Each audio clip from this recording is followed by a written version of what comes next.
हम हिंदुस्तानी मुसलमान इस वक्त समाजी सतह पर, सियासी सतह पर एक ऐसे मकाम पर आ खड़े हुए हैं, या हमको ला करके खड़ा कर दिया गया है कि हमारे पास कोई रास्ता नहीं है।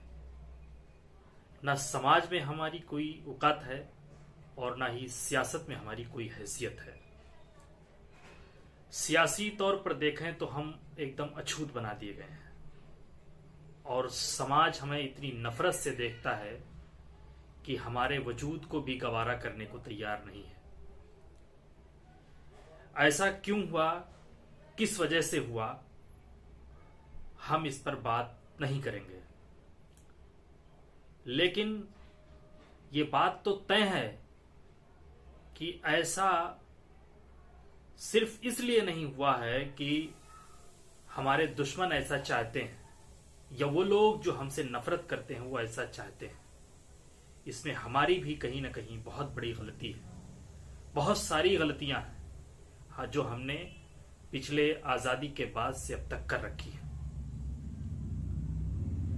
सियासी सतह पर देखिए तो हम इस वक्त एक अपोजिशन की हैसियत से हैं। एक तरफ मेजोरिटी है, एक तरफ माइनॉरिटी है। माइनॉरिटीज में सिख, ईसाई, जैन, बौद्ध भी हैं, लेकिन देखा जाए तो बराह रास्त इस तरीके से माहौल बना दिया गया है कि हिंदू वर्सेस मुस्लिम एक पोजीशन में और एक अपोजिशन में, जैसे WWF चल रहा है। फिर आप देखिए समाज में भी यही हालत है। दोनों एक दूसरे से खौफजदा हैं। मैं उसको कैसे कहूं, सिर्फ इतना जान लीजिए कि पहले हमारे गांव में लोग घर के बाहर चारपाइयां बिछा करके सो जाया करते थे। पूरी गर्मी वो बाहर ही सोया करते थे। लेकिन इधर पिछले 7-8 सालों से जो नफरत बढ़ी है, तो अब गांव में आपको कोई बाहर सोता हुआ नहीं मिलेगा। ईद बकरीद के मौका पर ऐसा नहीं है कि सिर्फ एक तरफ ये खौफ है, दोनों तरफ खौफ है। ना मुस्लिम बाहर अब सोते हैं, ना हिंदू बाहर सोते हैं।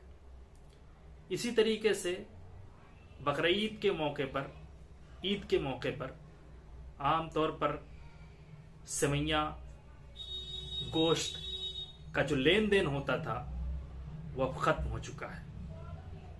बहुत माइनर हो चुका है। जहां पहले 50 लोग गोश्त लेने आते थे नॉन मुस्लिम भाई हमारे, अब वो सिर्फ 1-2 लेने आते हैं। और मुसलमान भी अब देने की हिम्मत नहीं कर पाते हैं। समाज में जो चल रहा है, समाज में माइंडसेट जो बना हुआ है, उसका ये नतीजा है जो 1-2 बातें हमने बताई। लेकिन सवाल यह, समाज में हम कहां खड़े हैं? समाज में हम वहीं खड़े हैं कि एक पत्रकार हमारी लाश पर कूदता है।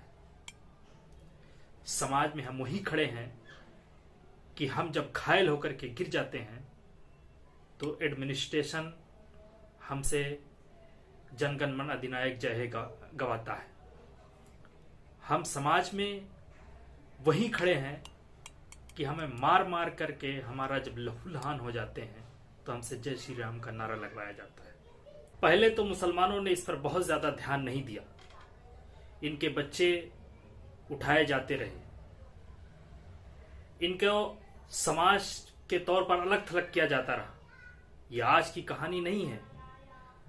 मुंबई धमाकों, ब्लास्ट 1993 और 92 के आसपास से ही है कि हम अलग अलग कॉलोनियों में बसते चले गए।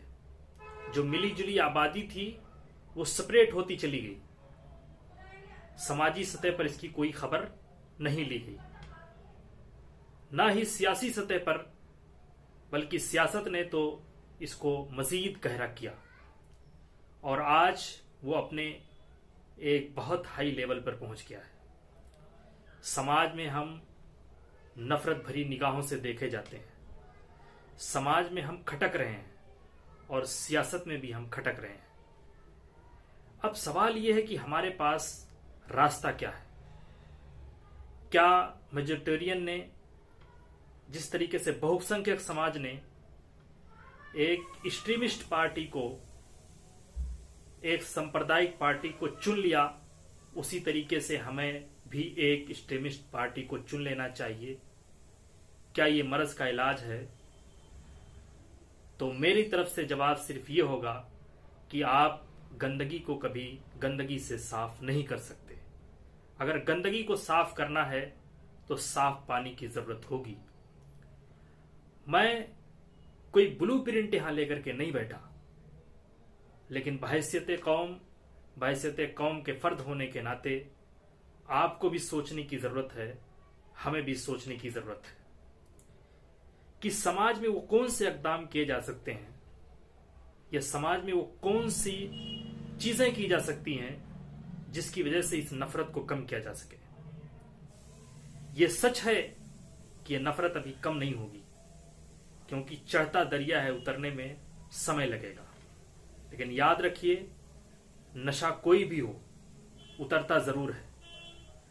वो सुबह को उतरे या शाम में उतरे या 2 दिन बाद उतरे, लेकिन उतरता जरूर है। फिलहाल अगर मेजोरिटी ने नफरत का नशा कर रखा है तो इसमें हमें वही रवैया अख्तियार करने की जरूरत है, वही सूरत अपनाने की जरूरत है जैसे एक बीवी जब अपने शौहर के शराबी शौहर से अपनाती है, या एक घर वाले जब अपने मुखिया के घर के मुखिया के शराबी मुखिया से जो रवैया अपनाते हैं कि वो घर में आकर के शराब पीकर अभी तोड़ फोड़ करेगा, मारपीट करेगा, उससे हमें कैसे निपटना है। यकीन करें, जब उसका शराब का नशा उतरता है, मुखिया का या शौहर का, जिसको भी आप ले लीजिए, तो उसके पास कोई रास्ता नहीं बचता है। या तो उसकी जमीन जायदाद सब बिक चुकी होती है जब उसे होश आता है, या उसका अंदर से सारा कुछ खराब हो जाता है, मरने के दहाने पर पहुंच जाता है। तो कोई भी नशा हो, नफरत का भी यही हाल है, एक दिन जरूर खत्म होगा, समाज से भी, सियासत से भी। लेकिन तब तक आपके लिए इम्तिहान है कि आप क्या उस शराबी शौहर की बीवी की तरह हिकमत अमली अख्तियार करेंगे जो तलाक भी नहीं लेती, जो जुदा भी नहीं होती, जो मारकर भगाती भी नहीं है, लेकिन मसलहत के तहत अपने रास्ते अख्तियार करती है, खुद बचती है, खुद रहती है। या इसी तरीके से जिनके घर का मुखिया शराबी हो, वो भी अपने बच्चों को किस तरीके से बचाते हैं, अपने आप को कैसे बचाते हैं, वो उनसे सीखने की जरूरत है। हमें इन नफरत के नशेड़ियों से, जब तक कि इनका नशा उतरता नहीं, जब तक कि ये दिवालिया नहीं हो जाते, जब तक कि ये खुद अपने नफरत के नशे में मौत के दहाने पर नहीं पहुंच जाते, हमें मसलहत के साथ काम करते रहना है और इंतजार करना है।